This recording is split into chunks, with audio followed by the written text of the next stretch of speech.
All right, guys, so we find ourselves at yet another IAAPA booth, and this one, it's going to be great coasters. And we have Matt with us. Matt, thank you for joining us. And I got to ask, what do we have directly in front of us right here? So what we have here is the partnership with Skyline and GCI to create the next evolution of wooden roller coaster trains.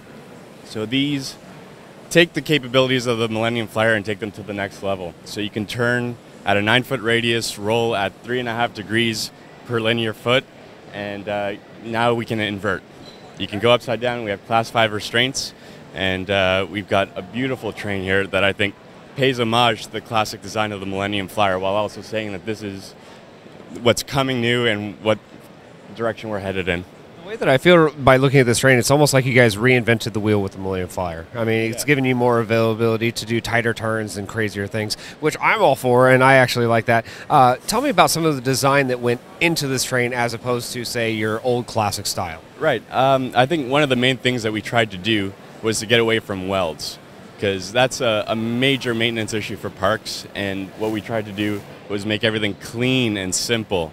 Lots of machine components that fit together properly and easily, and that will create a much better ride experience.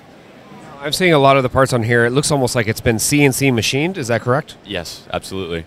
All right, so we're using state-of-the-art stuff here, guys. So it's not just like old days they cut a piece of metal and hope that it fits in there. They're now taking basically computer measurements, putting it in a thing, and laser cutting some of these pieces and parts, and they look phenomenal, and it really shows. What would be one of the exciting features that you could say this train is going to be able to do? I mean, obviously you said inversions, but is there anything else other crazier? Maybe like a launch? Yes, it can be launch capable, and airtime. You can hit -1G with these trains. What? Yeah. Sorry, -1G, if you guys don't know, obviously positive G forces. 4Gs is generally where they kind of cut it off. For roller coasters and whatnot, usually it's about a half -G that they don't really want to go too much above, but a -1G, yes, sir. That is, my butt is going to be out of the seat. Now, of course, we have this train and whatnot. You guys are still doing your old Millennium Flyer trains, correct? Correct, yeah. So a customer would upgrade to this train if they wanted to invert or they needed to take advantage of the tight turns in order to have a more compact and efficient layout. Now, you bring up the fact that if a park wanted to buy these trains and, say, almost upgrade, so without diving in too much, are you guys saying that you're almost redefining some of the rides that are already out there? Are you trying to make improvements and changes to them that are already in existing locations, or are you just kind of offering more of a maintenance help and benefit so parks can be more cost effective? Exactly, yeah. What would you say is one of the greatest things that you've had a chance to work on personally for yourself? Personally for myself, this was the ride vehicle that I've really had control over from start to finish, and I've really got to put my mark on this, and it's kind of my baby. So I love this thing from top to bottom. Now, would you say the gauge is the same as, say, the other Millennium Flyers? Is there any major changes other than just the appearance? Well, it's completely different under the hood, but everything is able to integrate perfectly with current Millennium Flyer track.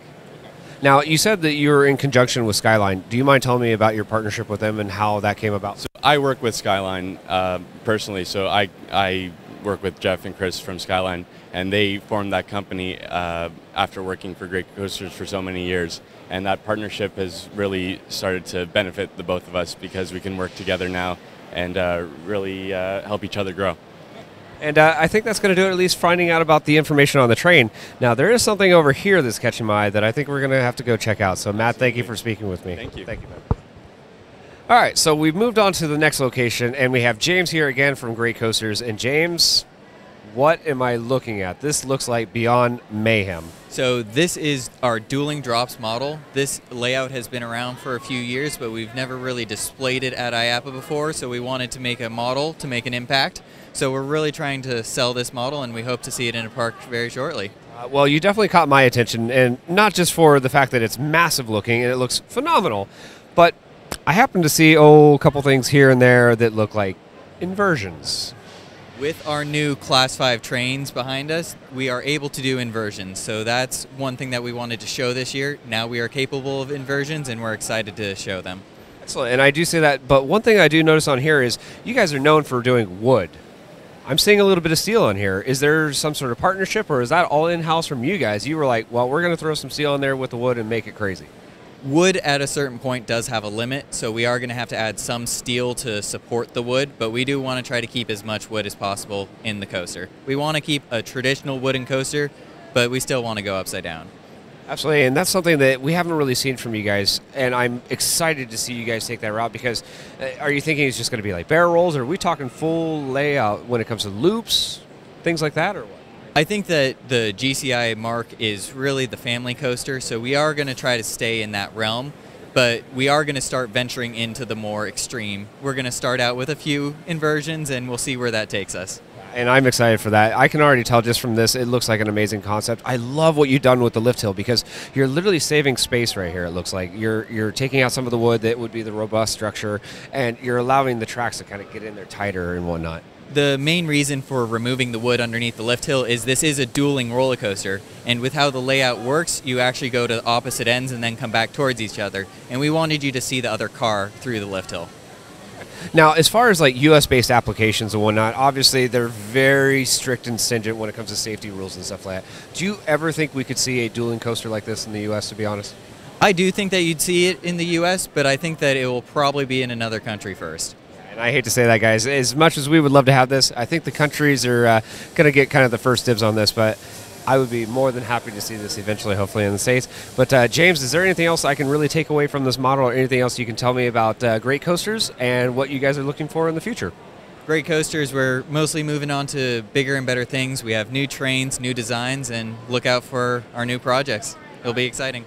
Good stuff, guys. Again, James here from Great Coasters. Thank you so much for speaking with us. It was awesome having a chance to do that, so thank you.